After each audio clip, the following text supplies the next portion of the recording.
ఇద్దరికి ఎక్కడ పరిచయం స్టార్ట్ అయింది, ఎలా ఏర్పడింది, అది లవ్గా ఎలా మారింది? సినిమా అవార్డ్స్లో పరిచయం మా ఇద్దరికి. సినిమా అవార్డ్స్ చిత్ర గారు పాడుతున్నారు, నెక్స్ట్ మేము వెళ్ళి పాడాలి. వెనకాల నుంచి వచ్చాడు దొంగలాగా. నేను నుంచుని ఉన్నాను. నేను నెక్స్ట్ తిను కొరియోగ్రాఫ్ చేస్తున్నాడు కదమ్మా, కొరియోగ్రాఫ్ చేస్తున్నారు తిను, నేను పాడుతున్నాను.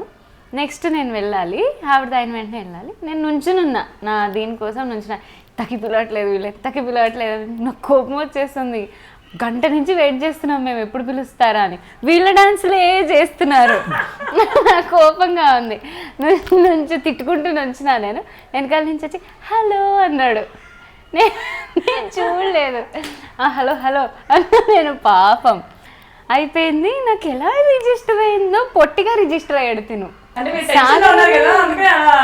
ఏమో నాకు తెలీదు. చాలా స్వీట్గా మాట్లాడాడు ఆ వేళ. బాగున్నారా అండి అది ఇది అని. నేను ఈ అబ్బాయిని చూశాను, ఈ అబ్బాయిని ఎక్కడో చూశాను. మా అమ్మ చూస్తుంది డీ ప్రోగ్రామ్, అందులో ఉన్నాడు ఈ అబ్బాయి. ఓకే రఘు మాస్టర్ అంతే, అక్కడికి అయిపోయింది. తిన అసిస్టెంట్ సాగర్, తను నా ఫ్రెండ్. ఆ అబ్బాయి సరే అమ్మాయి ప్రణవి అది. తను ఉన్నవాడు ఊరుకోకుండా ప్రోగ్రామ్ అంతా అయిపోయాక వెనక్కి వచ్చి బాయ్ అని చెప్పి వెళ్ళాడు. అలాగా నాకు రిజిస్టర్ అయ్యాడు తిను. ఆ బాయ్ చెప్పడం కూడా సగమే చెప్పాడో సగమే కనిపించాడో తెలియదు, పొట్టిగా రిజిస్టర్ అయ్యాడు. ఈ అబ్బాయి ఇంత బాగుంటాడు, పొట్టిగా ఎందుకున్నాడు. కొన్ని రోజులకి నాకు ఫోన్ వచ్చింది. నేను రెగ్యులర్గా పాడే స్టూడియో క్రిస్టియన్ అని అన్న స్టూడియోలో నుంచి ఫోన్ వచ్చింది. ఇలా ఒకళ్ళు ఉన్నారు, మన ఫ్రెండ్ వాళ్ళ ఫ్రెండ్ పెళ్లి చేసుకుంటావా? ఫ్రెండ్ వాళ్ళ ఫ్రెండ్ ఎందుకు చేసుకుంటా, నేను చేసుకోనని చెప్పండి అతను ఎవరికో అన్న. నేను కట్ చేస్తే అది తనుట, నాకు తెలీదు. అంటే మీరే అడిగించారనమాట. మళ్ళీ ఎట్లా అంటే కామన్ ఫ్రెండ్ ఎవరైనా ఉంటారు అని చూసుకొని ఈ స్టూడియోకి వస్తుంది అంటే ఆ స్టూడియో పర్సన్ ఎవరైతే ఉన్నారో అతని ఫ్రెండ్ నాకు ఫ్రెండ్ అనమాట. తిను సత్య మాస్టర్కి చెప్తే సత్య మాస్టర్ ఇంకొకళ్ళకి చెప్పి వాళ్ళు వీళ్ళకి చెప్పి వాళ్ళు నాకు చెప్పి ఇంత పెద్ద లింక్ చైన్. అంటే ఫస్ట్ మీ దగ్గర నుంచి స్టార్ట్ అయింది. ఇంతకీ ప్రణవి గారిని మీరు ఎక్కడ చూసారు? ఎప్పుడు మీ మైండ్లో మీ మనసులో రిజిస్టర్ అయ్యింది? మా అవార్డ్స్ అంతే, మా అవార్డ్స్ బ్యాక్ స్టేజ్ చూస్తూ ఉన్నాను. యూజువల్గా ఇప్పుడు అమ్మాయిలు చాలా మందిని చూస్తుంటాను.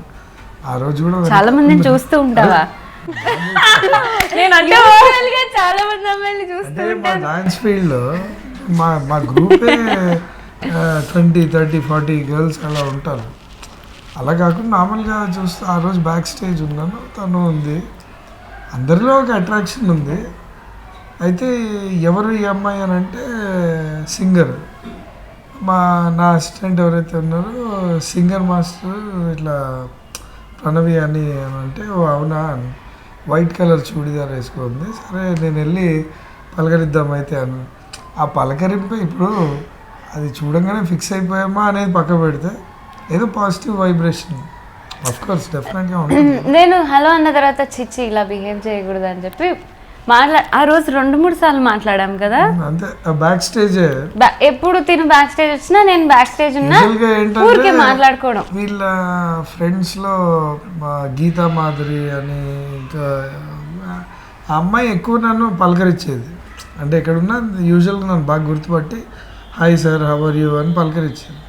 యూజువల్గా అందరికీ తెలిసే ఉంటాను కదా నేను రఘు మాస్టర్ అని అనుకొని నేను వెళ్ళి పాపం వచ్చాడు, నాకు తెలియదని తెలియదు.